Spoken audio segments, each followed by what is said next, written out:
pledge allegiance to the flag of the United States of America, to the republic for which it stands, one nation, under God, indivisible, with liberty and justice for all. Okay, welcome everybody to the regular meeting of the Board of Trustees, the beautiful town of Southampton here on January 23rd, 2023. Just after 1 o'clock, I will ask the Secretary-Treasurer to call the roll, please. President Scott Horowitz. I am here. Secretary-Treasurer William Pell. Present. Edward Warner Jr. Present. Ann Walker. Here. And William Parrish. Present. All right. We have a quorum. Everybody is here. I'd like to welcome any and everybody, I should say, that's on the Zoom. Just for informational purposes, our next trustee meeting, and it's a sole meeting for the month of February, unless there's some reason to call a special meeting, will be on February 13th, 2023, 9:30 a.m., followed by our regular meeting at 1 p.m. We have some meetings for acceptance. It's the meeting of December 19th, 2022, 1 p.m. I'll give you a second on that, Scott. Seconded by Trustee Warner. All in favor? Aye. There's been some communications. I will dispense with the reading of the communications. Each one of you received it. You can read that at your leisure. Second. Seconded Trustee Warner. All in favor? Aye. Okay. Public hearing. Public hearing for... Notice of public hearing for Christopher Dunlap. Huh? Sorry, did you want to give an update on the DOT? Someone asked for a public update? I think we did that already. Oh, we did it earlier, yeah. And I don't think we did it in exec. I thought we did it publicly. We did. Did we not? On the No, we DOT? did it in exec. Did we do it in work session? I thought we did it outside of exec, but I guess you're noticing we did. You're referring to the easement? Yeah. Yeah, if you want to give an update again, it can't hurt, I guess, to give a second update. Yeah, sure, no, it was determined that the James, can you put that area up on? New York State had he's appropriated talking an about. easement Can you find it quick? in property owned by and still owned by the trustees to do certain work and widening a roadway and doing some underwater drainage and things of that nature. So trustees do still own the property. It's a permanent easement that New York State holds. Right, and the board is going to send an advisory letter to the state. It's right up on the... Yeah, the board's going to officially send an advisory letter to the Thank you. state with any and all concerns that the board has that need to be considered for any drainage work, culvert work that's going to go on there, and we'll be working on that, Yeah. right, very shortly. Just for the public's knowledge, it's the headwaters of Hayground Creek, and the culvert goes under 27 and heads northerly up to almost to the Atlantic Golf Course. And it's utilized, it drains all the upland waters down into the Mecox Bay. Yes, and the Department of Transportation refers to it as Southampton-Bridgehampton SH 1789. That's their project name and number. So if anybody in the public wants more information, they can reference that. Absolutely. Thank you, Mark. You're welcome. Thanks, Mark. All right, so we have public hearings, right? Public hearing for Christopher Dunlap, 7 Trends Lane, Hampton Bays, New York, Suffolk County Tax Map 900-347-1-1.5, body of water, Shinnecock Bay. A second for the opening. All right. All in favor? Aye. Aye. Okay, public hearing is open. I see we have Mr. Clay Cofield already chomping at the bit here. Absolutely. Do I get more than 3 minutes this time? Well, you're the applicant, correct? Yeah, you have to So explain to you the- should take the time that you need right now to say what you got to say relative to this applicant. Make sure you state your name for the record, Okay. sign in, follow the protocols. But Clay Cofield, representing Christopher Dunlap, in the matter you just stated, for a installation of a pier ramp and float in front of his property. At the last meeting, I presented a very short overview, and the the biologist was not here that day, and I was not given any information about what what was going to represent at this meeting or give testimony to, and I was wondering if he could tell me what he was going to say at that meeting last time, if he was there. Is that appropriate? Yeah, I only have one concern, which I was just gonna just put on public record. But do you want him to finish, or you want me to? Why don't you finish, Why don't you Clay? finish, Clay, and then we'll answer the questions in Sure, the we'll- order. we'll- that we- Oh, I was just curious what the concern he had. All right, Okay, James, you want to? So the only concern I had was after the site visit that Trustee Welker and Trustee Warner had with me with the staked location, there was presence of aquatic vegetation within the scope of the work. Small part. Let me show you. So as you can see, the aquatic vegetation in line with this is the proposed float location, and if you go south, you can see it under here, and it goes straight back. The proposed location goes straight back, so that's the only concern that I have, is that there is presence of aquatic vegetation according to your regulations that it should not be disturbed. So it's up to the trustees whether they want to allow it in that location, or if the construction in itself will not disturb that that aquatic vegetation. It's not much, but there is presence of it. Okay, I'd like to address that concern right away. That's what you're here. When were we had several stakings out there, and I'm wondering which ones these were. Were they the latest ones They were the that final. correspond to the survey, the I believe- latest survey? Yes, they were the latest ones you gave us. Could you go back to the one with the vegetation that was there? Uh,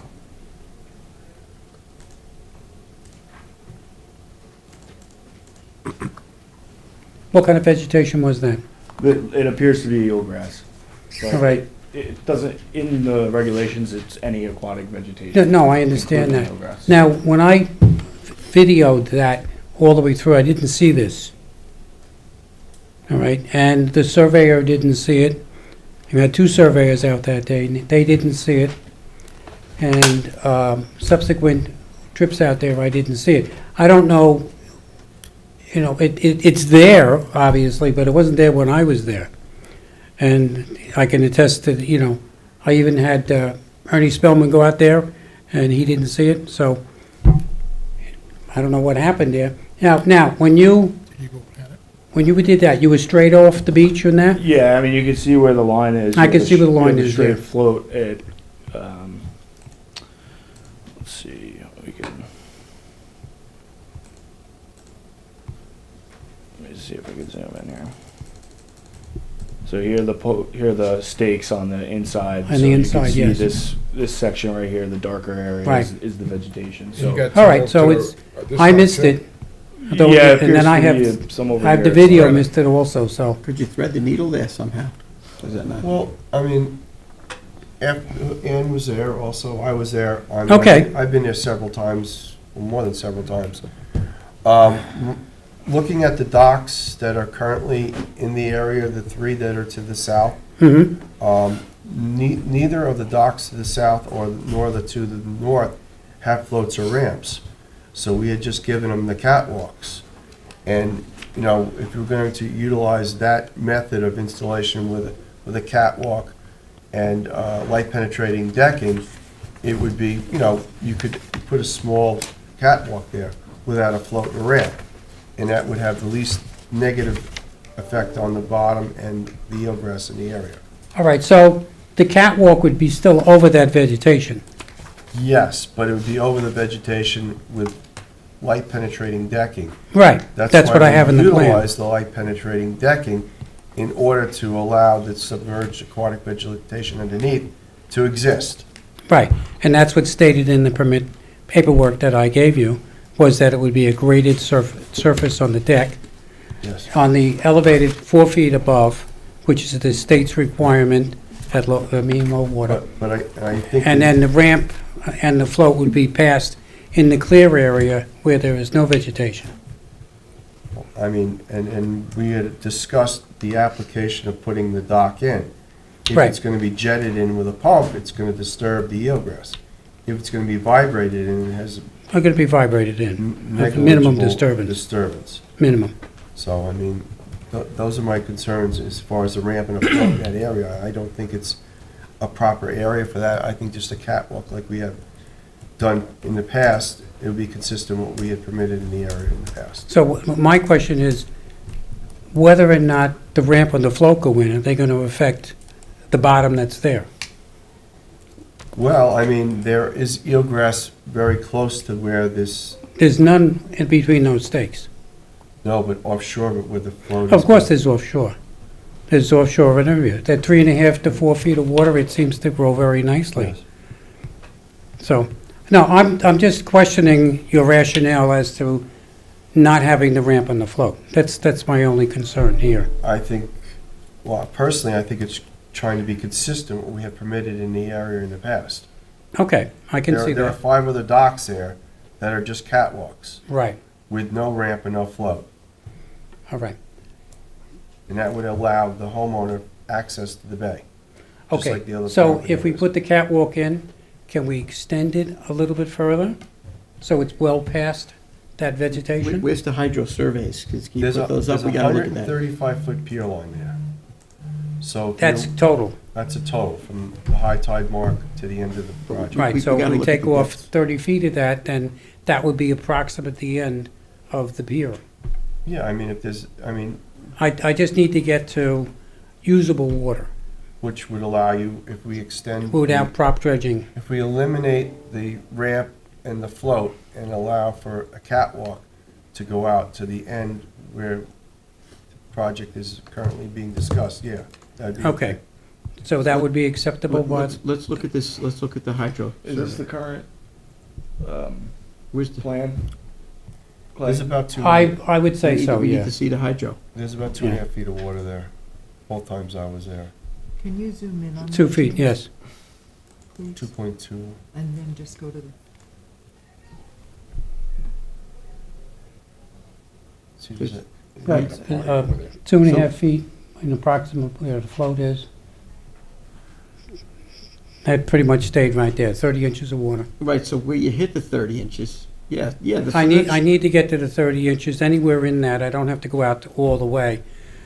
So what's, So I could probably go out 120 feet and satisfy all concerns without having That'd be to, almost identical to the last permit that we had given. but that, out 130 feet? 120 feet. I thought you said there's 35. There's 30 inches of water there. and the pier line is 135. feet. That was 130. the- Yeah, that's an allowable, So when you hit 30 Maximum. inches, he's at where? Right there. 100, a little over 100 feet, right? 107? No, Yeah, 100 feet is 120 from feet. here to the end of the float. That's 100 feet. It's 100, so where it hits 30 would be the inside of the float would So be 80. under 100 feet, which is fine with the pier line. 'cause Yeah. So if we So- gave them like a 90-foot dock, then you'd be able to anchor the boat at the dock or tie the boat at the dock and not have issues bouncing off the bottom. What do you mean? You would bring, you always take the depth of water at the inside of the float. Yeah. And that's what he's at now. I mean, he could probably bring it back to this 30, which is the end of the catwalk. But I'm looking to put a boat there also in place of the float. So You mean a mooring? No. No. To tie it. tie it to. You mean replace the float with continued catwalk? Right, yes. So you could put on either side of the pier, a boat, two A vessel, boats, a which is vessel, yep. allowable. And Yep. it'd be, Oh, so fixed instead four of. you four wanna go piles ahead to and hold fix them it. off. Yes. Which would be consistent with the 3 docks to the south and the 2 to the north. So a fixed dock with a couple pilings. Yes. That's it. So what length would the board be willing to go? But you don't want to go any further than the 30 inches. Yeah, but you want to, if you have a boat there, a 14-foot, a 16-foot boat, Well- you want to make sure that that's in, Yeah, he's got a 19-foot boat now. So a 19-foot boat, I mean, even if he was, if his, 2.5 feet. like 90 feet. So we say 100 feet? I mean, if he's gonna be bow in, Yeah, what kind of water is he drawing over there? You know what I mean? It's like, about 18 inches. It's like 120 and feet. nobody's got any floats over there, huh? No, No floats. They have boat lifts. no. I'm just looking at the eelgrass bed lines to the north and the south. Yeah, but this is gonna be out of, when we put it here, that's why we swung the dock over. We're out of the eelgrass beds. The ones to the north are much closer to shore. The ones to the south are much further offshore. So where, James, where on that plan does 100 feet start? At the high water mark. I mean, is there yeah. benefit to having a High seasonal? water's changed. Is there benefit? We do it seasonal. I think this, the ramp and the float seasonal. Yeah. That's who's at the dock. I'm just trying to be consistent when we have in the other docks. I'm just wondering if there's benefit for that, you know, the ramp and the float getting out of there for the winter time and just, you know, leaving the That's why I was just gonna go. with- catwalk the same size, you know, go like his plan, you know, aside from it, you know, the four other docks there, he's meeting the test and he's ramping the floater seasonal, so it's getting out of there, I mean, I guess you can go that way too. you know, then it's getting out of there entirely for the winter and totally out of harm's way, just can't store it in a wetland, it's gotta be, No, it will be taken away. right, so I mean, I don't, you know, if you're gonna go with that length of disturbance, you know, is it an advantage for the end of it to be seasonal, Where it's just completely open 3/4 of the year. correctly? That's a good way of looking at it too. It may be some merit to that, of going with the plan that he has. Probably safer to tie the boat up, and it's going like Penn. Also, limit the size boat you're gonna put in there. Yeah, exactly, you know, All right. Does that protect the eelgrass? Because I'm still concerned about the eelgrass, because this is one of the only areas in Shinnecock Bay where there is a You must plethora have put a of fence up, because eelgrass. when the guy comes in the boat, he's gonna, you Tear know, it up anyway. He's gonna tear it But up. that's why I'm saying if you limit the size of the boat, then that therefore And limits then the you put that in the depth. cover. well, then that's good merit to what his plan is with this seasonal, what is it, 6x20 float that you have Yes. on there? I mean, you know, if you're gonna be considering taking the catwalk the full length, then there may be some merit to the seasonality of what he's proposing. How about chalking it just to make even more assurance that it won't be banging on the bottom? Can do that.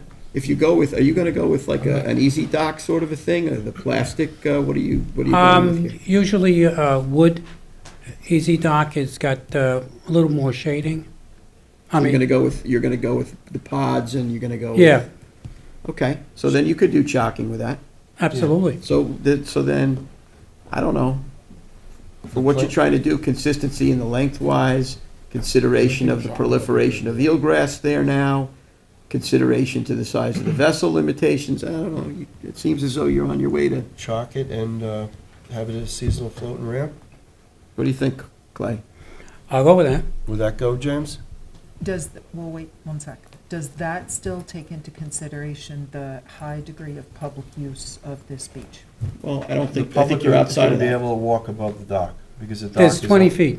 There's a lot of, we were there, there's a lot of exposed beach, which is landward of the high tide mark. Chalk in there, it's not a good idea, because the wave Okay. is gonna catch it up. Because that beach is really heavily used by the public. Right, so, Yes. so maybe like trustee Pell just brought up, he's concerned that the wave fetch in that area may create an issue with the chocks themselves. So I don't know what the engineering thought process is behind, You mean on the float stops? yes. It's just a 2x6 or a 2x4 laid across the the 4 piles that hold the float in place. And when it gets down to that point, it rests on them just like that. So But you- when the waves hit it at low tide, it's gonna act like a breakwater. A 2x4? Not much. 2x6. A 2x6? Because you're not gonna have much water there. You should have It would, the stops would be at 2 feet. 2.5 feet. 2.5. Well, we could be 2.5. I would put it at 2 feet. And that way you still can get in the boat without jumping down Yeah. at low tide. Maybe 2 feet And you at can the still get in the bottom. boat without jumping up at high tide. I've used them in the past, and it works very nice. And there is no scoring or scouring underneath those things, because there's still enough water there.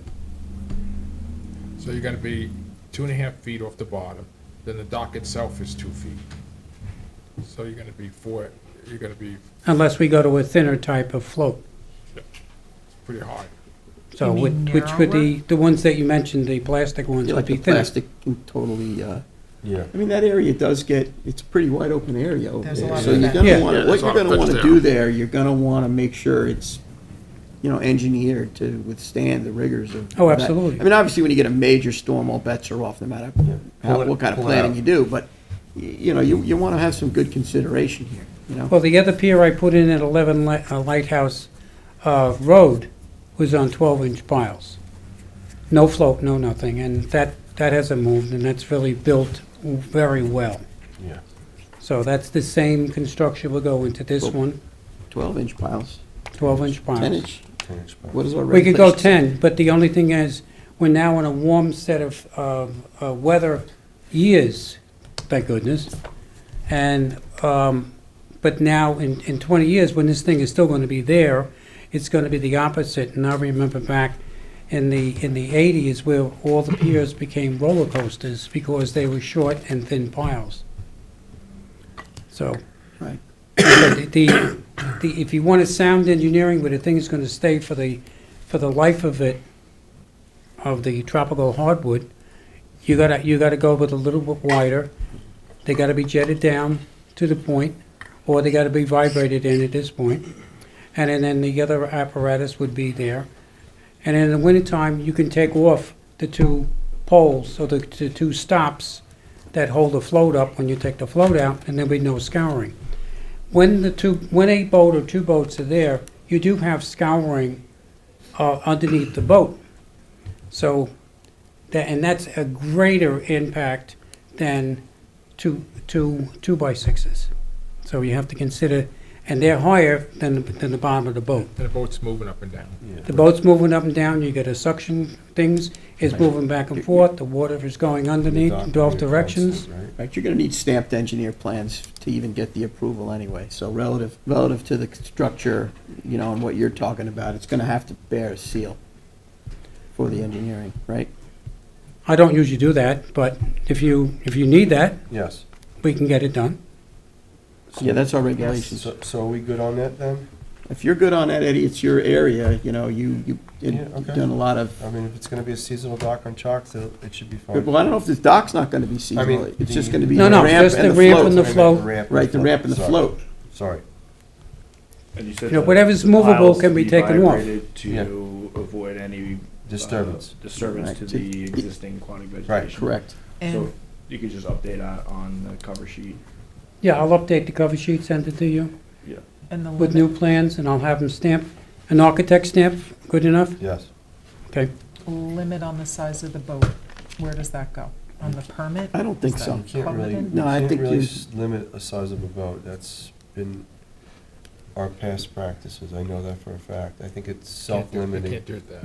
It It's is. the water down. You can't have a large boat in that area. The depth of the water there is gonna be the determining factor on that, A of what you really 19-foot can do. boat would be about as big a boat as you can put there. He's not changing boats. He's very happy with the boat he has. Yeah, it's, So the only other thing that's unclear is how far am I going out with the float? The 130 feet well, no, I think, No. what do you have now? What's on your plans The now? plans would to have- 130. 100, The plans that you have now are, 100. so it Total works though, 100. no? Okay, Let's look at your It gets- plan. It all looked right. like it No, all no, you're worked. right. Yes. It 100 gets feet. to Yeah. 2.5 Yep. at the inside. That all worked, that whole plan It that I works. saw up there before Yep. seemed to all work, so. That's good. And just to clarify, sorry, James, No, go ahead. the pile diameter? 12 inches. Well, but No, that's, they're that's, 8-inch piles. that's outside of the spec of the Blue Book regulations. I think you need to take a look at that. Your 8 is your max. Right. 8 is. For residential. For residential, 10 and for 12 for commercial. commercial exposure, I think, for like, You want me to go to I 8? think, well, you gotta Yes. look at the Blue Book, because you gotta stay within the That's- spec it's of 8-inch. of the Those are our regulations. regulations.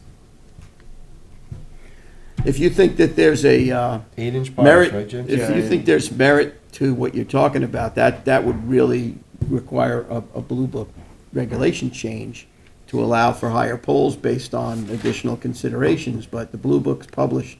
So the pier piles will be 8 inches, 8-inch diameters. and the float piles and the, Everything would be 8 inches. 8 inches. the pier piles are supported, like a bridge work. The other piles stand alone, and they take the most vibration, twisting, with the boat and the float. And their 8 inches will work their way out. Well, could you maybe take that consideration into the length of the piling that you're using and Yeah. drive deeper in? I can put 40s in. I think that's what you're gonna have to do. I think based on the current regulation, I think you're gonna have to take a look at the length that you're using and use a longer, Yeah. vibrate a longer piling in there so that it gets a good grab. All right. And I think that's what you're gonna have to do based on the current regulations that are there. All right. The only other thing I want to add to this is that I've done extensive questioning of the people on the beach, and they seem to be happy with the area being cleaned up, with all the brickwork taken, most of it taken out, and now there's only some really large pieces, and I don't think he's capable of taking them out, like I said last time, without a permit, because there will be some disturbance to the wetland area there when you take them out. And there will be an increase of beach erosion once they're removed. So any loose brick will still be removed. I did do underwater analysis or sediments work there. Didn't find any clams. I interviewed 2 clammers who had been going by, and they had empty baskets. So when they worked the whole shoreline, they said this is the worst place for clamming. Fishermen I've interviewed, surfcasters and stuff like that, all had empty bags. So there's not a lot right off the beach that is happening here. And other than the eelgrass, Right. there's a lot of scouring in there, and it doesn't get to be rooted that Well, easily. Couple things. I mean, relative to the fishing, I mean, dependent upon, If you time go of the further year, where fishing the- as well. where the bait is and what's going on, you could have a great day there catching fish. No, I'm talking about the shore area. Well- This is where the people were I off the beach. I get it. I'm talking about the shore area too. You know what I mean? Depending upon the time of the day or the month or whatever, depending upon the bait and what's going on. Well, I You found that closer to the bridge was more, better chances of getting Well, fish. Yeah, but it's a dynamic. It is, it The other is. thing is, obviously, you don't want to get involved in something that's going to create an exacerbated erosion condition. You don't want to get involved in that. So you got to be very careful with, removal of these pieces that you're talking about. Yeah. If it's going to create, No, there's no more, they're very large. Yeah. you What he can't- did was just make sure that the foot traffic didn't break their ankles walking Right. across this I get it. minefield. You don't, but when you're saying that, if you take some action or whatever, it's gonna, you don't wanna do that. You No, don't no, we're wanna- not. Yeah, right. No, So you gotta that's, be I'm careful. just stating You the should reason stop why he's while not you're gonna ahead. Right, exactly. go any further.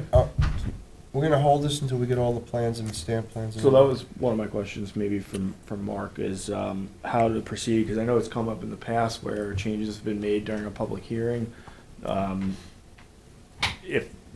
What's the process of whether renoticing it, or if the trustees are... Well, it's within the trustee's discretion to do either, to renotice it, which I suspect you may want to do, and also to have the Why do you plans. suspect we would wanna do that? I mean, we're just, So the the pub- project is still what the project is in general scope. It's just a matter of tweaking some of the minor aspects so that it fits the Blue Book regulations. Yeah, It's not that's- gonna change. No, that's fine too, and that's the other way the trustees have gone in the past as well, Open till- which is to keep it open and to have the plans revised to, Yes. Right, to show the... we would just leave it the open until, updated yeah. specs. Okay. And this would be held at the next meeting, Yep. Yeah, that'd be the February. 13th, the 13th, So at we- 1 o'clock? 1 Yes. o'clock. Okay, And then you could have your stamp plans, you could Yes. have everything exactly Yep.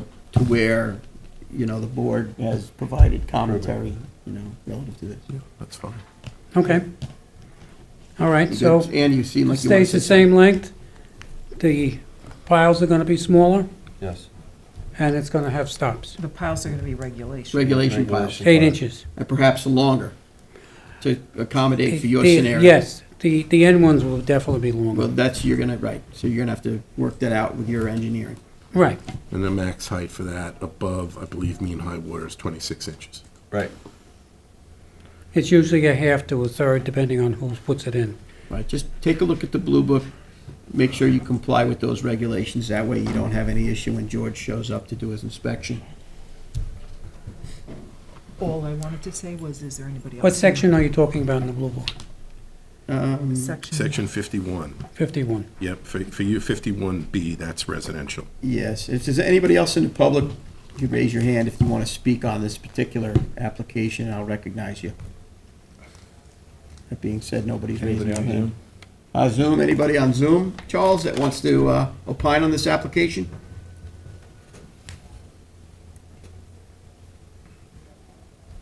You don't see any hands, Charles? No hands, Charles? No, Charles? Sorry. There's nobody on Zoom. Okay, Thanks, Charles. thank you. Thank you all. All right, so. Thank you. Table it to the next February 13th. meeting? Second. Seconded by trustee Pell, all in favor? All right. Aye. All right. Okay, we have another public hearing. Public hearing on the amendment of the rules and regulations for management and products for the town waters, considering amending the management under Article 7, Section 47, permits required. I'd like to open that public hearing. Second. Seconded trustee Pell, all in favor? Aye. Okay, So anybody here? I think that this was about, Mark, you want to give a synopsis of what the just cause for this public hearing was? Survey. Yeah, absolutely. The trustees had come to the conclusion that it would be better for the people of the town of Southampton, the freeholders and commonalty of the town of Southampton, if they didn't have to submit twice stamped plans before a final decision was made on a permit, if no changes were made to the initial application, to save them money. So that's essentially what this amendment does. Otherwise, the wording of it is almost exactly as it was before. Okay, so the public hearing is open. I see some folks here in the audience that I believe want to address the board. If you'd like to address the board, if you could please come up to the podium, state your name for the record, sign in. How many other people are here that are interested in addressing the board on this particular public hearing? Nobody. Charles, before I get started, is there anybody that's on Zoom that wants to address the board for this public There's hearing? no one on Zoom. Thank you. Floyd Carrington. My name is Floyd Carrington. I'm a licensed land surveyor in the state of New York. I have been licensed since September 3rd, 1976. I have some concerns about your changes in the rules and how they affect state law. What I would like to do is have these handouts signed in. It's enough for everybody at the table, plus one for Joe in the back. Thank you.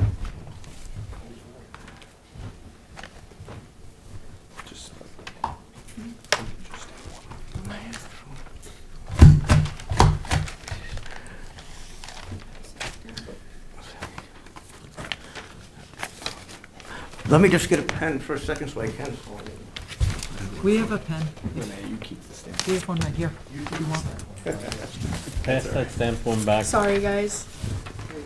That one- Here's one. I apologize. Okay, we knew on the job. I am new. Don't do it again. I won't, I promise. One more. One more for you. You got one for me? Thanks. Is there one more? Oh, yeah, sorry. Here you go. Who needs it? Thank you.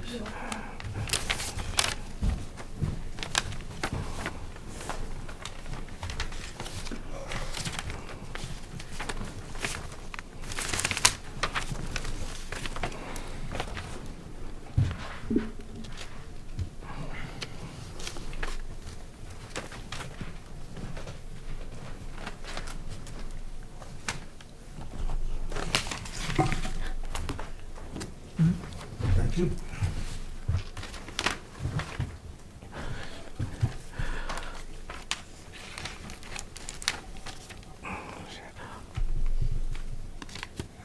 would you like me to start, or you want to review this a little bit more? You could go ahead and All talk, right. Floyd. The first concern I have dealing with Resolution 2013-15 is the definition of design professionals. In the New York State Education Law, Rules of the Regents, Part 29, which deals with professional misconduct for all 40-some-odd professions in the state, under Section 29.3 is the definition of design professionals. And it says that the following professions are design professionals: architecture and landscape architecture, engineering, land surveying, and geology. Since this is a state rules, I don't think the trustees can pick and choose which professions they want to call design professionals. And the second part is, if I am wrong on that, land surveyors are probably one of the most people more involved in the other professions in here. They should be the minimum included, but the whole thing to be correct with the state. Should be that. That's number one. All right, the second one is a blow-up of my title block, and there are 3 paragraphs that New York State requires surveyors to put on all surveys. I blew that up because it's in small print. And the first says unauthorized alteration or addition to a survey bearing the licensed land surveyor seal is a violation of Section 7209, subsection 2 of New York State Education Law, which is the first of the 11 by 17 sheets. And what it's saying is that basically this is a legal document. When you sign and seal it, it becomes a legal document. And it can be only altered by another professional engineer or another surveyor. And it goes through a whole listing of what they have to do. They have to sign it, say altered such a time and what they did. This doesn't allow environmental consultants or landowners or anything like that to start drawing on a survey.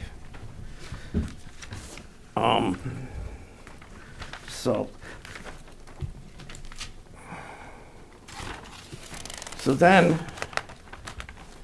it gets into another problem: unauthorized practice, which is a crime. And anybody who allows people or people who are not licensed and starts drawing on surveys are practicing land surveying without a license. When you have a survey signed and sealed by a surveyor. And it is a Class C felony. This is not a slap on your wrist. And these are, I think, some of the things that I got from the meeting 2 weeks ago is that, yes, you come in with a signed survey in the beginning, and then things change. Well, this happens. Either you have a drawing done like from the last environmental consultant that they draw themselves, that's one thing. But when you start drawing on a survey, that's a total other thing. That gets into violation of, actually, it's New York State Education Law, Article 130, General Provisions, Sub-Article 4. And this is something I've seen a lot of. And it concerned me at the last meeting 2 weeks ago, when you're saying, well, we're trying to save people some money. Well, it's really, you're breaking the law to do that. Very simply. Now, the surveyors probably involved 90% of the time in here for the stuff that comes in front of you. Engineers, maybe once in a while.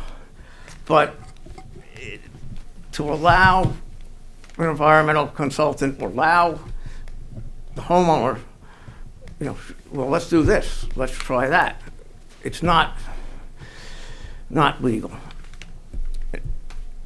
I mean, I think maybe some clarification, Floyd, maybe where we're getting off track, is nobody, what the board's trying to do is, prior to there being a resolution passed to grant a permit, because plans are adjusted from time to time. Like, for example, this last one, Yes, you know, as you can see how there's, Yes. something's in the way, there's another consideration. We won't grant a permit, we won't, until there is a stamped set of plan, everything's gotta be above board, meaning the survey's gotta be 100%. If there's engineering involved, architect, whatever it is, it has to bear the seal of the licensed professional. We're not accepting people's hand stuff, that, people were coming with hand stuff like you're talking about. What the board was saying, we don't want handwritten stuff. We want things that have the seal of a professional on it before we will issue you a permit at that final work session. In other words, if you're gonna come in and we're gonna just talk about this, but you're not going anywhere until you have those stamped plans. So, Go ahead. May I? yeah, So when they first adopted the regulation, the first regulation, this is an amendment to the first one. The trustees adopted it as upfront when the application is accepted, that all the plans have to be stamped by an engineer, architect, design professional. We got a lot of feedback from the consultants that we go through a lot of changes through the application process, and that it's cumbersome for the applicant to get stamp plans in the beginning, even though they know that the changes may be made, and then they have to get them re-stamped based off of the changes. So what they're trying to eliminate here is not accepting, they're accepting the application without stamp plans, but getting approval, getting those stamp plans before approval. So if any changes throughout that process are made, then we know that the trustees are approving plans with stamped engineer professional or design professional. But the That way it can get approved and go forward. The But the surveys- survey is already stamped. The survey survey will be is stamped. stamped already, but if there's any changes made to that survey, it would have to be stamped again, essentially. right. by basically what you're whoever's- gonna have to do is modify the survey, because you're gonna have. That's correct. It's so crazy. That's correct. Exactly. That's Whether correct. it is, having to come back, the words I remember you saying exactly, we wanna try to save the people some money. Whether they come back to a surveyor, or they go to their consultant, it's gonna cost them money. Right. But So- But not accepting them with stamped upfront saves them the money, because they can submit the plans without stamp, and they can go through the process of recreating going through the changes, and then getting them stamped later on in the session before it gets approved. yeah, we can't, in our blue book, we can't accept permits, new applications without an up-to-date survey. So the That- survey is. I understand, I So was, it was afterwards. that Yeah, so, I was so, talking so about. if it's changed, they're gonna have to go back and have that resurvey fixed. Right. Right, The plan of how the dock's being built, that could change. That could this change is on the true, survey. this, So- I all understand, Yeah. but when we were talking 2 weeks ago, Scott had said, we're trying to save the people some money. Yeah. Those were his words. And that is something that, it really it made me look into this and see what all, this is a legal document, and Right. if you want to come up, or the client comes back and says, okay, the trustees say, this is what we finally settled on, put it on the survey, fine. Yeah. Go ahead. I have no problem with that That's- at all. That's exactly right, because, we're looking at the hydrographic surveys, we're looking at the aquatic vegetation. Yep. We're getting recommendations from other regulatory authorities and other people in the building. Conservation Board, for example, will opine, and we'll say, all right, you know what, there's some merit to that concern, let's shift this over 10 feet, but it still has to go back, and all the paperwork has to be done properly. Survey, engineering, landscape, architect perhaps, if there's a substantial native vegetative planting plan. We wanted to tighten that all down, but we also recognize the fact that there's a lot of you know, we've had some public hearings that have gone on for months, and there's all kinds of changes to plans, and every time you know, you're hitting these people.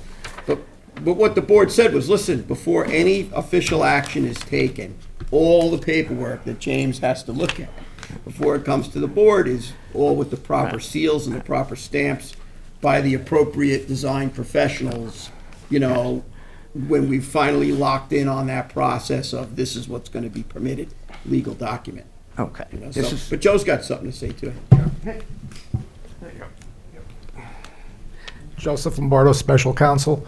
If you'll recall, there was a complaint made about, I believe it was like $500 each time a stamp has to be put on by an engineer or somebody. That was the genesis of this change, to try to save some money. Certainly not to violate the education law, Floyd. no, but it's happened a lot of times. People aren't familiar with the education law, and they think they're doing right, and they're not. See, we're trying to underline what you're saying Yeah. by mandating that there's a seal, because in years past, there's been really nothing of the sort with the exception of the surveyor. Yeah. You know, we were talking about, you know, chalking plans, and, you know, Trustee Pell's raising a concern about how's the wave fetch gonna have on that. And I'm saying to the applicant, listen, your engineering's gonna have to account for this. We're getting into the size of the pilings. But what the board has, you know, resolved to say is at the end of this process of back and forth, there has to be the appropriate Yes. seals on those plans, respecting the same exact thing that you're saying. We were on the same page. Where we didn't want, and where we were getting pushback and complaint is, you know, Special Counsel Lombardo was saying is that, yeah, at times these are moving targets, and every time that target moves, it's another $500. You know, and we kind of understood that, but also respected the fact that before any official action is taken, there has to be seals. Yeah, this is, and may I request that in your definition of design professionals at land surveyors, at the minimum, and land surveyors and geologists are also there, so it matches the state law. Okay, so trustees, special We can add that counsel, into it. assistant town attorney, what do you, is that? Of course, the trustees could add to the statute's paragraph that states licensed design professionals. We have it as engineer, architect, or landscape architect. Trustees would be within their discretion to also add geologist or someone else to that list. But the New York State, if you look at the New York Public Education Law, there's about 40 different professions listed, one of which is midwifery. And here, the statute says it's the job-appropriate New York State licensed design professional. So I think the trustees are within that discretion to keep it as it's written now, engineer, architect, or landscape architect, or to add geology or any other profession you might see relevant. Don't we specifically differently address land surveyor relative to our requirements in require? We did, it's a section that I did not amend, and that's F1A1, which says, in conjunction with any application, 2 copies of a property survey done by a New York State licensed survey and updated no more than 1 year prior to the application date has to be submitted. So we do have a whole separate carve-out for surveyors. I understand Mr. Carrington and I spoke on the phone at least 2 times about this. He sent me a bunch of stuff. There is, I believe your concern is, if a survey is subsequently modified, it can only be done so by a licensed surveyor. Right. No. Or, yes, or in a case Or a of licensed- an engineer Or a who licensed properly engineer, right. does this. So how do we address that concern in our regulations, you know, in our permitting? I think you already have, and James might be able to speak to this as well. I mean, we require a survey. We require that initial drawings and plans drawn to scale are stamped by, either at the beginning or the end, a licensed engineer or surveyor, or the appropriate design professional if it's a small landscape architecture project. The only difference with this amendment is whether or not they have to do the seal at the beginning and then also again at the end. And if there's no changes to the plans submitted with the survey, in this amendment, they only have to get it stamped and sealed at the end and pay once for it. Right, so I think, I have seen surveys that have the side profile of the drawings on the survey. They have been submitted, you guys have approved those, so I don't know if that's where you're going with that section, but it is a, you know, it is something that we've received in the past. If you guys feel that, you know, you'll keep accepting them as a surveyor draws the plans up and that's stamped by him, then maybe it should be added as well. If you're gonna be approving a survey with a side profile of plans on the same survey. How would we work that out and satisfy the, you know? If they're, no, please, trustee Walker. I was just gonna say, we broaden the scope of design professionals, right? To include Or what you've noted. Yeah. right, or require that surveyor stamp again at the end if there's any changes made to their survey that was Right. submitted initially.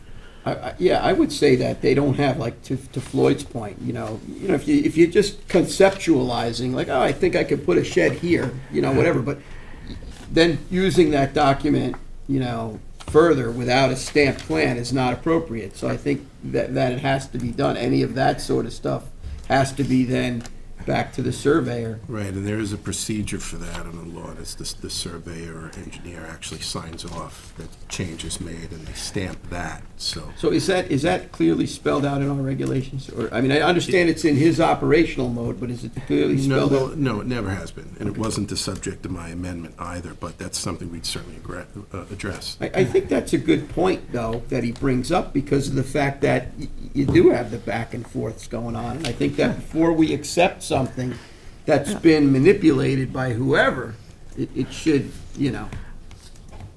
I mean, I don't know, Special Counsel Lombardo, if you have a commentary on that, but you gotta stand up. I know everyone's comfortable in those seats for whatever reason. No, I mean, how do they do it in the building department? I mean, if somebody is putting on a proposed shed, they're gonna spend another $1,500 for a survey to put on the proposed shed when they make the application for a building permit? You know, if the idea was to save money, you're not.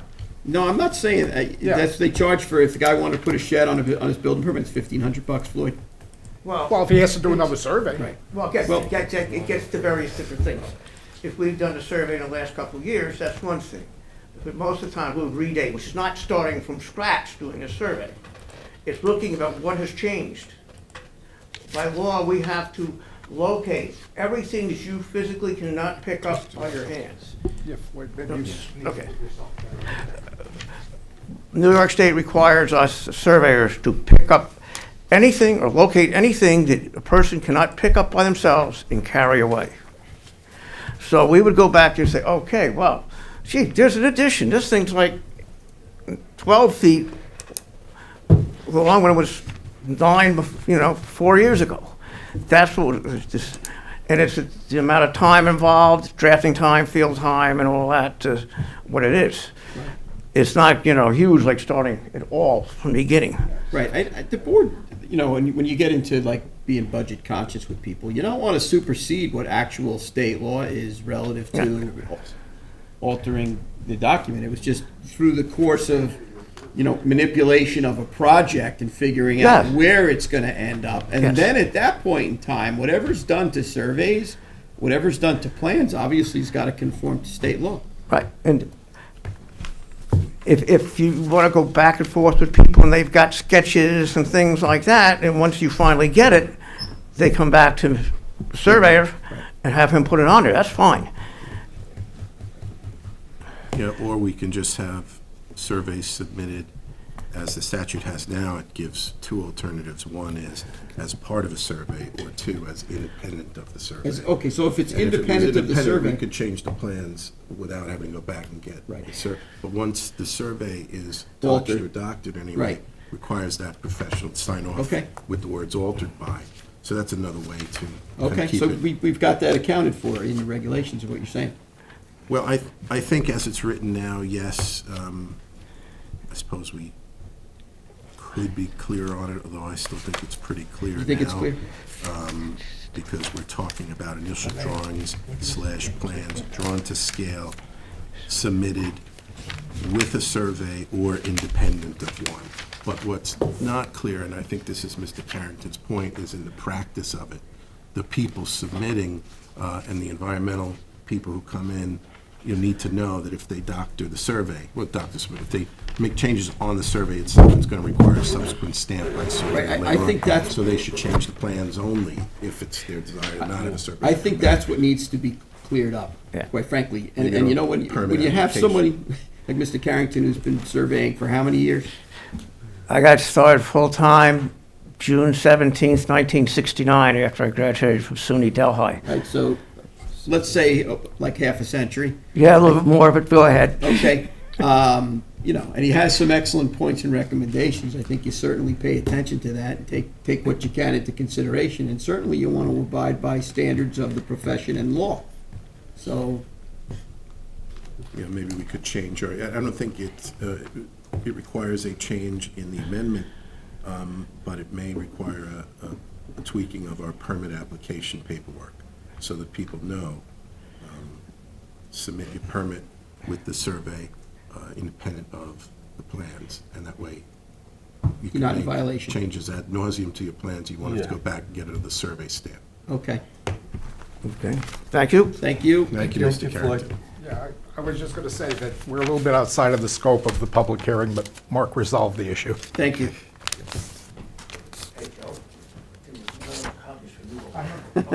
That's a good dialogue. Okay, Is there anybody else? is anybody else want to, I asked that before, and I don't think anybody wanted to speak on it, and I don't think there was anybody on Zoom, but I'll ask it again, in case anybody felt inspired by it. One on Zoom. No one on Zoom? Our ratings are going down here.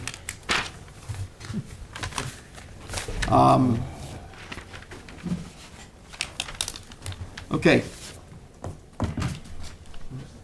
All right, so that being said, relative to the scope of the public hearing, relative to any changes that are going to be made for clarification, do you feel a need to maintain this open matter, or you think that it's, No, I think it's fine if the trustees wish to vote on it now. I don't think it needs to remain open. Yeah, I think we discussed it and got to the bottom of the We issue. we Is did, there a and then you resolution? you feel that you can make whatever adjustments that have to be made to, you know, Yeah, I don't think any need to be made to the, to this, it's just To the- on an to application. the code itself. Yeah, it's in the practice of it. Okay. And how we notice that. All right, so I would make a motion to close the public hearing. Second. Second, trustee Warner, all in favor? Aye. Okay, public portion, anybody here that would like to address the board on public portion? All right.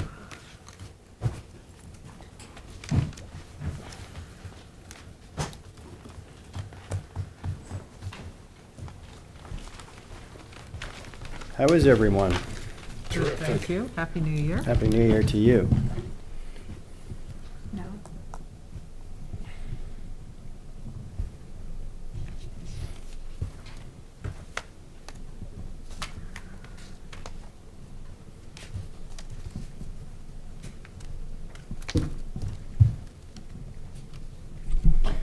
So the reason I'm here today is on behalf of the holder of a current trustee permit for 7 Bayberry Lane in Remsenburg, Kevin Lecter, who's sitting in a highly identifiable coat there for you all to see him.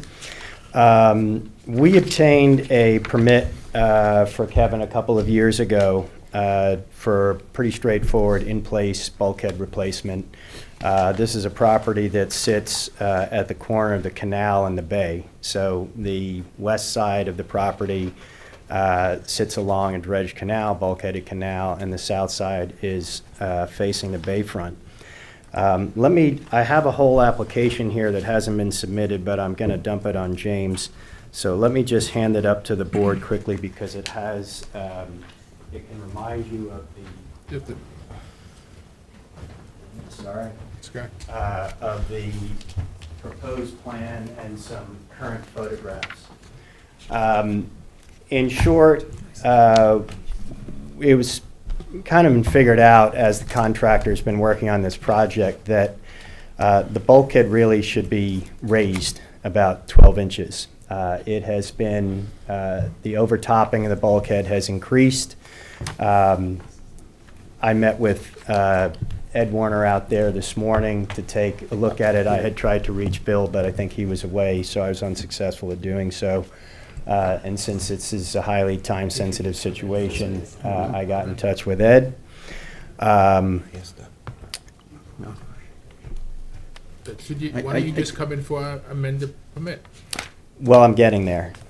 Because this is generally not a public portion. Well, I met with him this morning.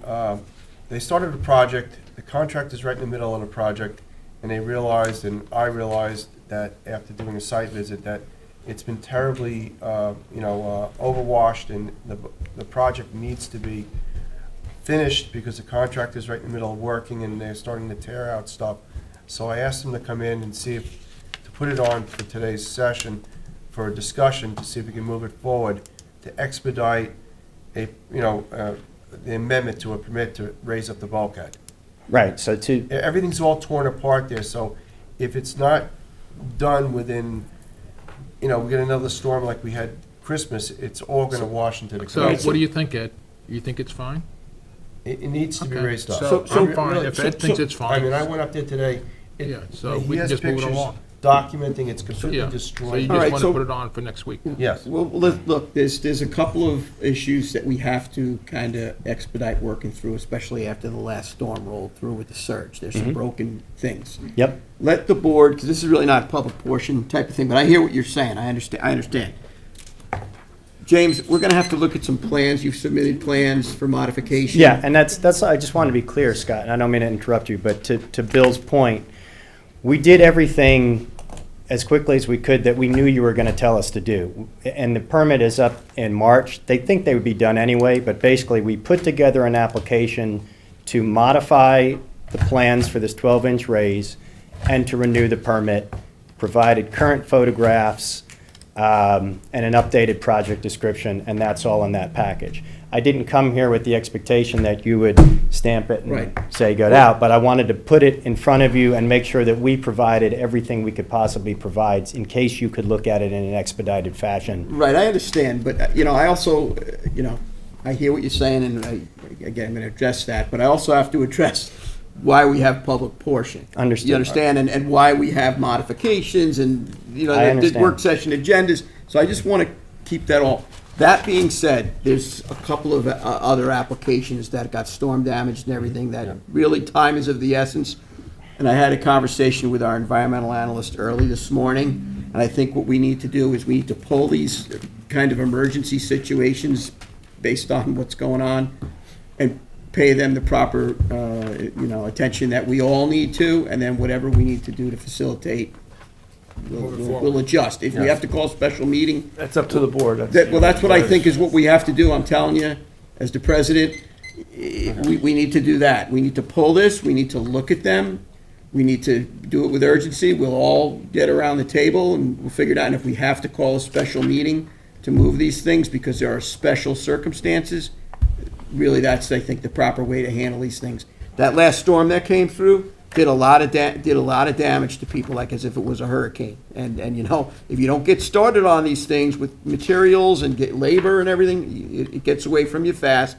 We recognize that. We're going to do everything that we possibly can, so. That's all we can Let ask. us That know. was Okay. why I was here. Is this stamped already? Have you Stamped? final stamp on this?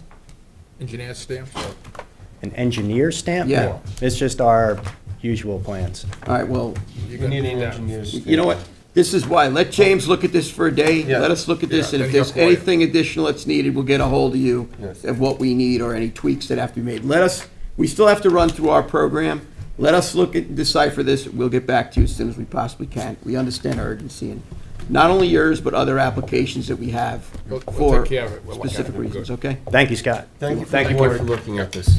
Would it be appropriate for me just to say thank you very much? You have to go to the mic, please. I'm Kevin Leichter, and in my capacity as administrator of my father's estate, I'm the applicant.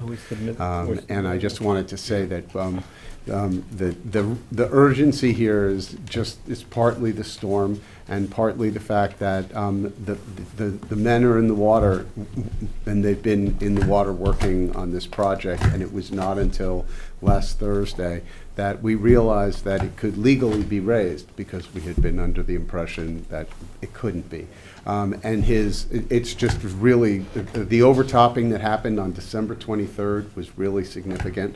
And it's going to keep happening, and I'm afraid for the property long term, and I want the, but I'm also afraid for these men because it's taken me 2 years to get saved up for this. They have to finish this job, they have to move on to the other job, and that's also a reason for urgency. So anyway, I know this is a little irregular, and I just wanted to say thank you so much. Thank you. Thank you very much. Taking care of Thank it. you. Thank you. Okay, is there anybody that wants to address the board, public portion? Yes, I can.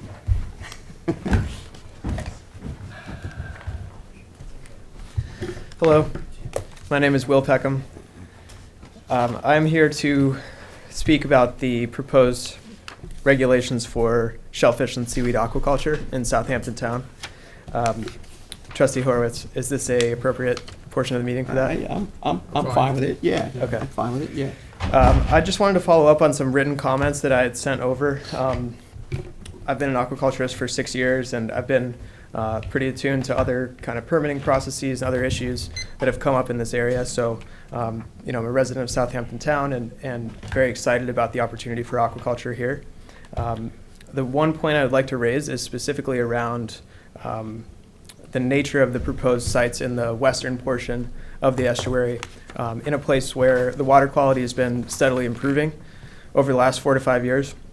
But at the same time, I'm slightly concerned as a potential aquaculturist that if aquaculturists are able to take advantage of this program and grow their products in this western portion of the estuary, and the water quality were to be downgraded in the area by New York State DEC, the way that the code is written currently would have the aquaculturists simply dump out their products onto the seafloor where they would then be public domain.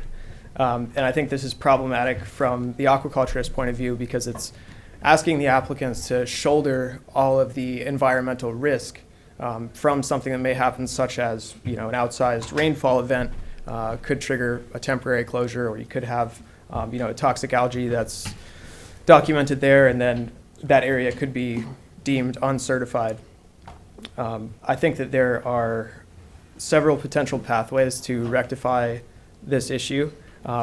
One would be not necessarily making a conditional closure of that area, also something that triggers the applicant having to dispose of their property within 72 hours. So let's say that this were to be a transient event with the water quality. If this area, the western portion of Shinnecock, were to be open again on a seasonal basis, perhaps that would give the aquaculturist a chance to go and then sell their product, recoup some of their initial startup costs, as well as all their labor and invested time selling seasonally in the winter. Another possible avenue to rectify this issue would be having a second set of relay sites somewhere else in the estuary that would not be used by the aquaculturist as a part of this program, except in an event where the sites were deemed uncertified and the aquaculturist could potentially take their products and move them to a relay site in certified waters for a temporary period of time while they would be able to sell them there. The underlying issue is that it takes a long time to grow these products, and an aquaculturist could very well have 18 months and tens to hundreds of thousands of dollars invested, only to find that through no fault of their own, but due to the environmental degradation, their farm is now unmarketable. And I think that just puts a lot of risk on the aquaculturist, and it might create a scenario where if that were to happen, it could really put a damper on the program's long-term viability. That's a good point. Obviously, that's why we're here, the trustees, Consideration. yeah, trying to, aside from the aquaculturists, but the local baymen, if you have degraded water quality in the bays, it Sure. puts these people right out of business. It puts us all in a bad position. So, what's the state regulations on these? It's all going to be in certified water. Right now, it's certified. We don't have a crystal ball to tell us that they can be uncertified. They have been closed temporarily in the past couple of years with red algae in the springtime, but that was only temporary. So, like Sag Harbor Cove, and there have been countless other bodies of water closed with the red, the Alexander algae. None of us have a crystal ball knowing when, if this is going to happen. Sure. Right now, we're offering them to be able to utilize the sanctuary area in western Shinnecock Bay, which is completely certified. None of us can tell if they could become uncertified. I mean, I believe the state does monthly water quality monitoring, and as far as I know, that water quality hasn't changed in the past, 20 years. I could be misremembering. I think that area was closed maybe like 5 years ago. Yes, with the red algae. Right. Temporarily, And- up to the bridge, I think, Yeah, right? and that was only a season, that once the water warms up, then it's recertified. Right. And rain closures, if we get a 3-inch rain, everything is closed. Yeah. So, but there's no other threshold under that, like our conditional area in North Sea that has .35. There's nothing under a 3-inch rain. So if we get a 3-inch rain in the town waters, that will be closed as well as most of the other waters. Sure. And that's really, that goes off of the DEC as well. So Right. like, even if it were to close, then they know that they can't sell that product Right. during that time. And you have to report that to the DEC, correct? When you sell when you Yeah. bag your Yeah. your Yeah. You have catch to and tag- stuff like that, just like tag a every lot. normal bayman would Yeah. when they Yeah. dig the clams. If they're digging that or selling that, coming out of that closure, then they can't, right? They're not allowed to So, dig or sell Right. product that's Yeah. during those closures. So I think it would be the same, it would act the same as. Right. That's what I was getting at. and It's it's gotta only be, those are only temporary closures. gotta when be we get state extreme regulation on this. Rain events. The way that the draft code is written right now, it says that this aquaculture may only be done so long as that area is permanently open. It's certified. It's Which is permanently certified. Yes. Not conditional or seasonal. It's not a conditional or seasonal area. It's neither one nor the other. He's just saying, just in case it does close. He's saying if it or does something. close. If it does close, He needs a plan B. well, I mean, we picked this area because we're going to be utilizing the areas that we already did the sanctuaries. If you want more areas, then we're going to have to well, then what reopen you a would have public to, hearing and then, well, look at well, other. I think because it's separate, so the locations are a separate resolution. So if say this area does close to, even if it's seasonal certified, the trustees have the ability to change just the resolution and not the aquaculture itself, the regulations itself. They can change the location. So if that does come up, then they can say, all right, we're closing these areas and we're going to move them outside this area in these proposed locations, which are now certified areas.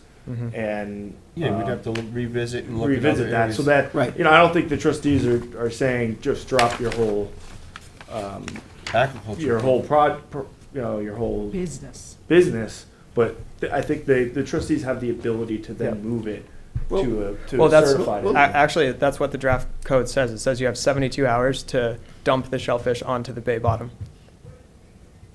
Okay, well, I mean, what do you think, Mark? Just to clarify, I'm sorry, it's I not a can- draft code, it's actually adopted, just to clarify for the I record. didn't see Okay. 72 hours. where's, I never, no, I don't remember. is that a state regulation?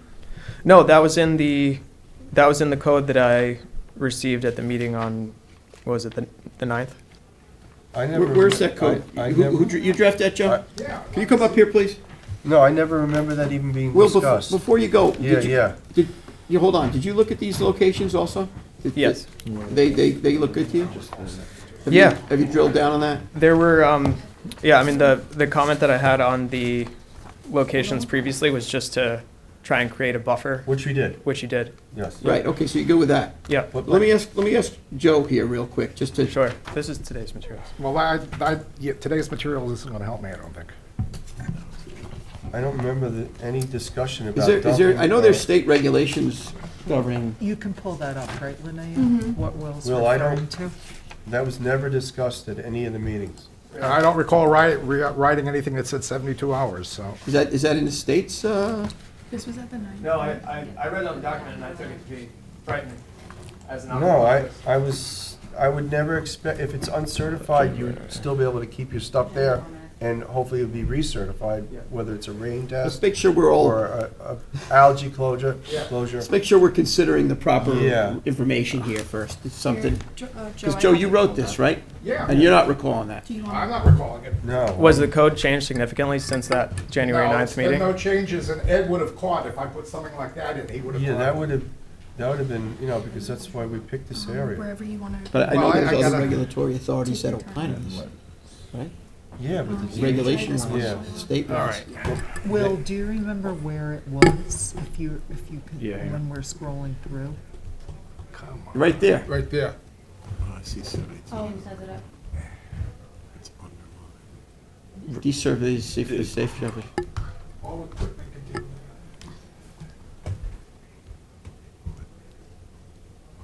Okay, that, I think, was about something that was brought up by some of the baymen about derelict equipment that was left out in the bay, I think is where some of that came out of. But that point, point B, explicitly talking about if it's decertified by DEC. So that doesn't have to do with site abandonment. I think that's what their concern was that I got, not about, No, I don't. I remember, one of the baymen, when we were here, we could go back, was Derelict, concerned yeah. that there were areas where gear was just left, where they just abandoned it and it was just left, and they wanted to find some way to make sure Yeah. that that wouldn't happen. But I don't think, like, you're talking about a different scenario, and thank you for bringing that up. Because there's a difference between a temporary issue to work through Yeah. and somebody that's gonna just abandon their venture and then stick the trustees and everybody else, all the stakeholders in dealing with abandoned gear.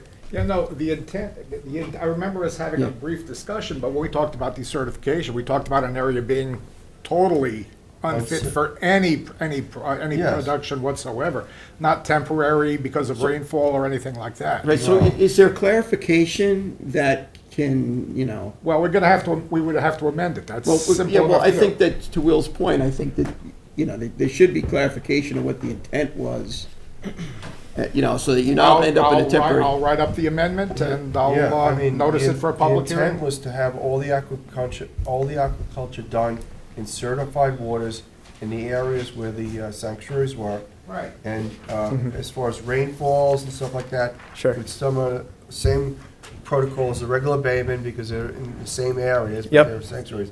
This was never, ever intended to be, Okay. I don't even know where this came from, and I mean, I went over the. No, our point being, if the waters wouldn't be decertified, they'd just be temporary, it would just be a The temporary. temporary uncertified, and then when they got the rainfall clarified Right. as far as testing, or if it was a red algae and the water warmed up and the algae went away, then it would be recertified. As opposed to decertification where the land, or the grounds would totally be No. unproductible. Yeah. But with that said, he's saying if it is decertified, that you still don't want them to just drop everything there. You can take that out of decertified. But I think that we just got off, Right. I think we just got off in the weeds here a little bit, because this is under the section that says deployment of equipment, and it's talking about retrieving equipment. And the issue and concerns that I heard brought up during the public hearing was from baymen that felt that we got stuck with abandoned gear for whatever reason. And I think as this got crafted, it ended up getting whatever, but to your point, there needs to be clarification here. Yes. It's That's on my two- view. On Yep. two fronts, too, with the decertification and the gear, Yeah. like in two different areas. Yeah, I mean, I think it's definitely positive to have the applicant, post a bond in, sliding scale, whatever it may be. A lot of other jurisdictions will do that to prevent the aquaculturists from abandoning the site. That's relatively best practice for the industry, so definitely do that. You don't want a bunch of gear left out there. What I just want to make sure is that folks aren't stuck having to dump their valuable No, shellfish and that's not the seaweed. intent of this at all. Yeah, okay, No. Yeah, we can clarify that. great. That's why these areas were specifically selected to be outside of any closed areas. Got it. So to clarify, we would, Joe, you would have it ready by the February 13th, the amendment? I'll have the amendment, but you're gonna notice it for a public hearing. Yes. Right. So you're not gonna have it until March. It's okay. I think that's okay. I think, Notice will go on the 13th. Notice will go on the with 13th. proposed language for a hearing on the first meeting in March. right, that time frame I think works. Yeah, March 6th. I think it's, It's an it's, option for that first meeting in March Right. as well. Because no one's gonna do aquaculture, they have to still be vetted through the DEC and the Army Corps and a whole bunch of other Right. agencies. Right. It's a long process. And this is a, Yeah, right? even if you were to submit your permits to DEC and Army Corps and Department of State and everything now, it probably wouldn't be viable to start growing there for this year's growing cycle. Yeah. So it's more important to get it right. And I appreciate you. right, that's good. Yes. Yeah, to your point, it's an investment, it's a lot of work, it's a Mhm. commitment. And the same thing with this program that everybody worked on. So, and again, it's, we're gonna be some more probably adjustments or modifications that occur. That's kind of a natural process. But I'm kind of recalling the discussion and what the intent of, especially when I see it listed under deployment of gear. Yeah. But thanks for bringing that up. That's a good clarification. Absolutely, thank you. Thanks, Will. Thank Take you, care, Will. Will, thank you. Thank you. Okay. So we're through public portion. Is there anybody else that wants to address the public for? Anybody on Zoom now, Charles? Perfect. All right, so let's go to applications for permits, because I know we got to get through this. I think we have a little bit of an exec session that we got to do after this as well. So, go ahead, Edward. Trustee Resolution 2023-17. Mark, this is the one that I met with you with the agreement that needs to be, And one of the road address needs to change, correct? yeah. So Yeah. why don't we table this until our next meeting? Okay, Can we table it? we can. I'll Yes, second sir. that. All in favor? All right. Okay, that's Trustee tabled. Resolution 2023-18. This is first renewal for permit GP 000346 SGI Marinas LLC, 50 West Water Street in Sag Harbor. I'd like to approve the renewal. Second, all in favor? All right. Trustee Resolution 2023-19, renewal, again, first renewal for permit GP 000347, again for SGI Marinas LLC, 8 West Water Street. I'd also like to approve the renewal of this. The project was done in 2 different areas of this marina. so Second. this is- Seconded, trustee Warner, all in favor? Aye. Trustee Resolution 2023-20, the application of Neil and Marguerite Griffin, 14 Cricket Path, Remsenburg, New York, Suffolk County Tax Map Number 900-380-1-27.01, body of water Pearson Canal. Second on that? Seconded by trustee Warner, all in favor? Aye.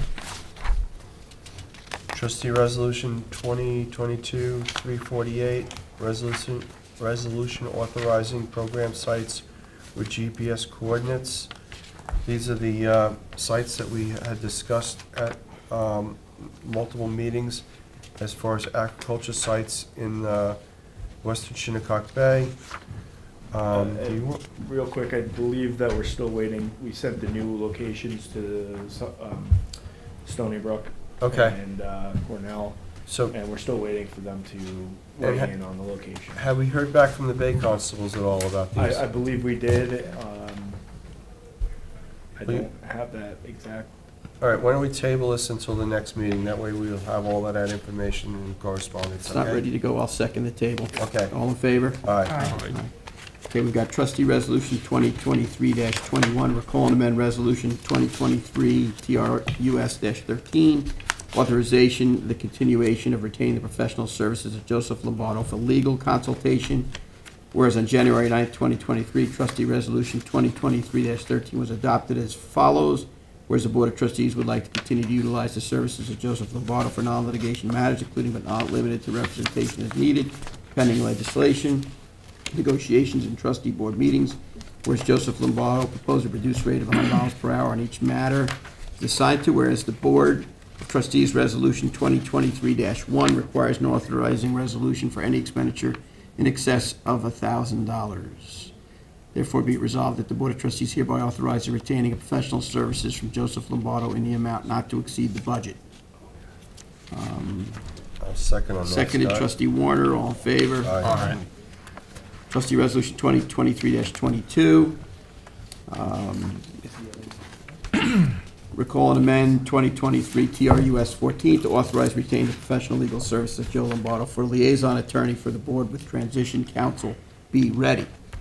Whereas on January 9th, 2023, trustee resolution 2023-14 was adopted, whereas the Board of Trustees would like to continue to utilize the services of Joe Lombardo for non-litigation matters relating to the transition, including but not limited to representation as needed pending legislation, negotiations, trustee board meetings, and whereas Joe Lombardo proposed a reduced rate of $65 per hour on each matter he is assigned to, whereas the Board of Trustees resolution, again, 2023-1, requires an authorizing resolution for any expenditure in excess of $1,000.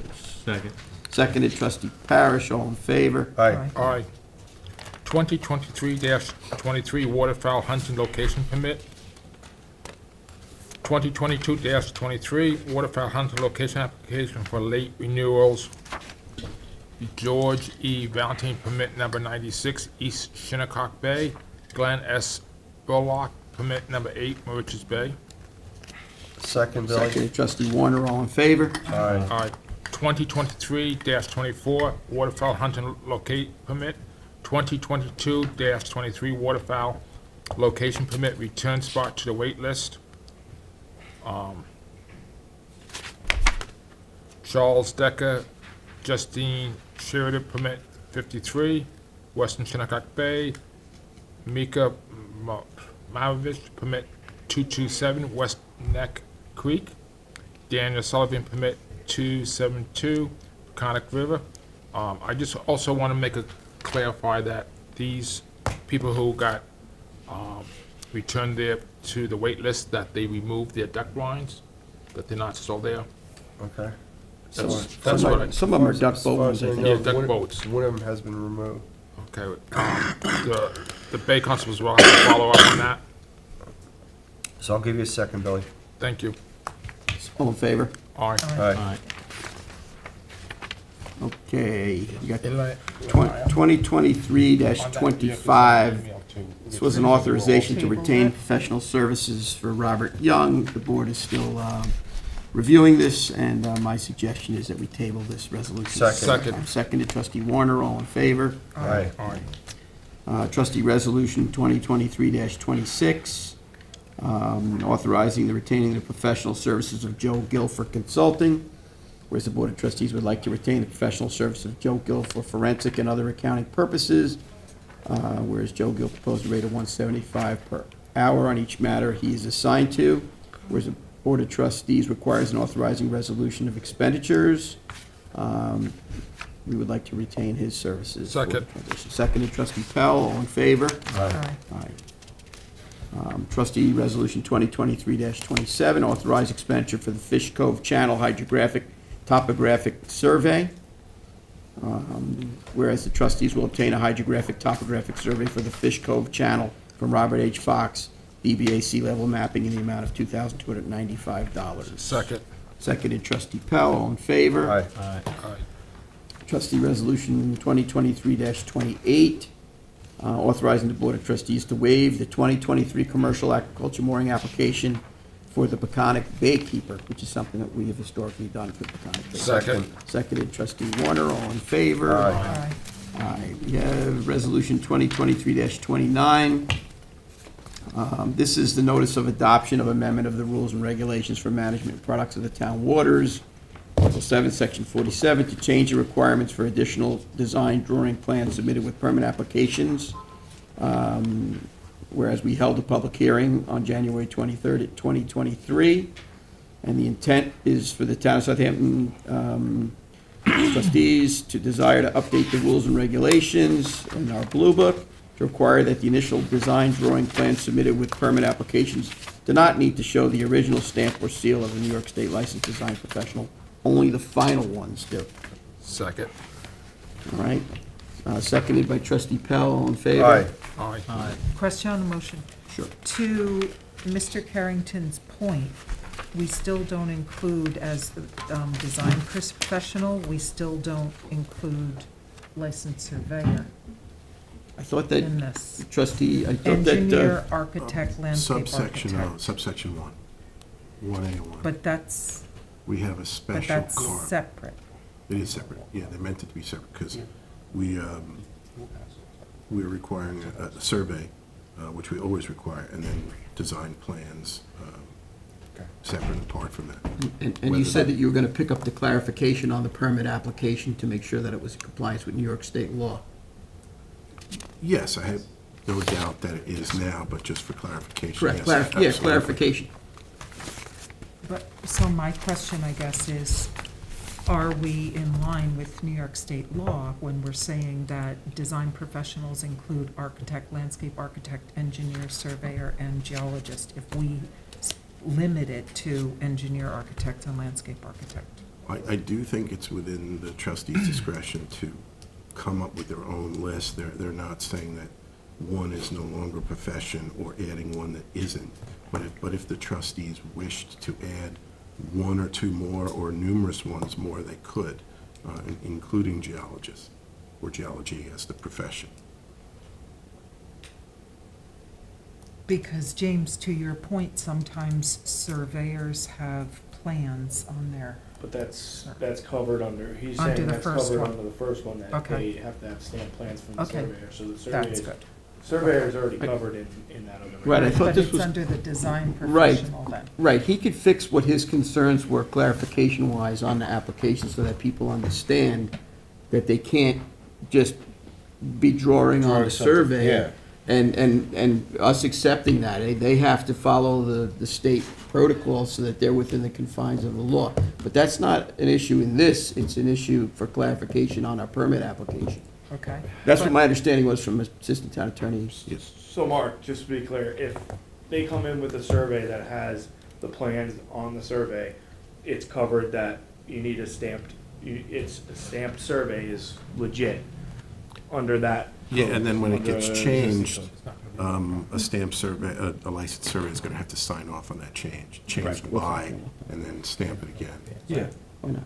If the plans are independent of the survey, and the survey's untouched at the end, you can do whatever they want to the plans, our rule will require the final submission to have an engineer. Yep. uh, So they stamp. don't, they have the survey stamped and the plan stamped. Right, the surveys are always going to be stamped when they're Yes. submitted, and the plans will always be stamped by an engineer or licensed surveyor at some point, Yep. as long as it's by the end.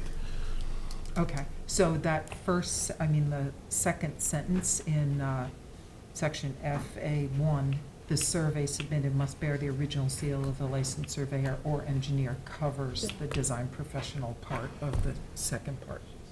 Oh, well, they're somewhat related, but our list there is our list for design professionals, which we could add to.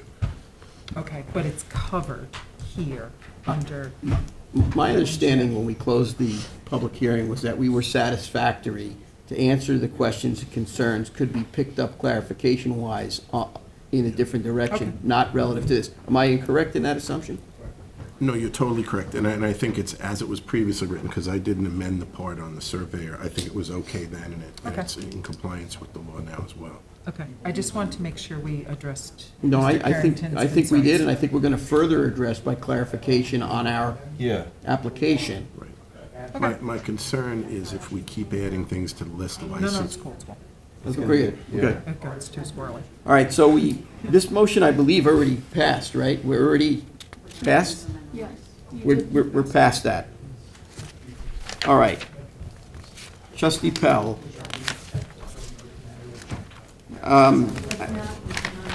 I would like permission, all right. I would like permission to walk on a resolution. Looking for a second. Second. Seconded, trustee Warner, all in favor? Aye. I'd like to walk on a resolution that's in addition to the warrant. No, we're gonna do it different. We're going to do it different. I just made a motion to walk this on, Okay. to get a permission from the board to pay this bill. Is that not acceptable? Yeah, go ahead. Okay, well, I've walked it on, I've got permission. Second. Seconded, all in favor? Aye. I would like to add to the warrant, or a special check, in the amount of $31,948.33 payable to the Law of Con and Con PC in reference to the Stroud versus West Hampton Dunes finalization of the case. Second. Seconded, trustee Warner, all in favor? Aye. Aye. Okay, now you can resume with your resolution. 2023-30, Budget and Finance, warrant 02 of the 2023. Per recommend of the review of the town comptroller, the following vendor payment warrant of 02 has been approved for the amount of $9,654.76. Fisher's Sign, $750. Joseph, $2,000. Loper, $143.96. Mercury Marine Division, $6,319. PSEG of Long Island, $21.80. Westlaw Fabrication, $420. Total of $9,654.76. I'll second that, Bill. Seconded, trustee Warner, all in favor? Aye. Okay, I know we have an additional executive session. I know it's been a very busy day. Is there any further discussion for general session that has to go on? Because I know we have more executive session that's got to get through. Is it appropriate to mention the water lily bid that's open You could mention that if you want to talk about it. now? That's okay to It's, mention? did you clarify all the questions the comptroller had so that we can get this scheduled? Yeah. Sure, you can talk about that, absolutely. So just for the public certification, the Mill Pond water lily removal bid is open at this point. It will close in the beginning of February, and after that point, the board will select a contractor to remove water lilies within Mill Pond. Right, I think what's important is that the timing and the scheduling of whoever wins this bid, that it's done at the proper time so the proper nutrients get out of the, right? That, all of that is written into the bid itself, into the bid package, where the work will be done between July 1st and September 1st, and that is in consideration of peak biomass. Right. Because the quotations that were, calculations that were done were at peak biomass, so that the maximum amount of nutrients is removed when the water lilies are selected for Correct, cut. all taken into consideration. Okay. Anybody else have anything that's pressing? Because I know we have exec. That being, Okay, that being said, I'd like to make a motion to adjourn. Thank everybody that participated today. Second. Go into exec for the discussion of litigation and personnel. Seconded, all in favor? Aye. Have a nice day, everybody. All right. I don't think we need Mark for this, do we? Mark, you gotta leave.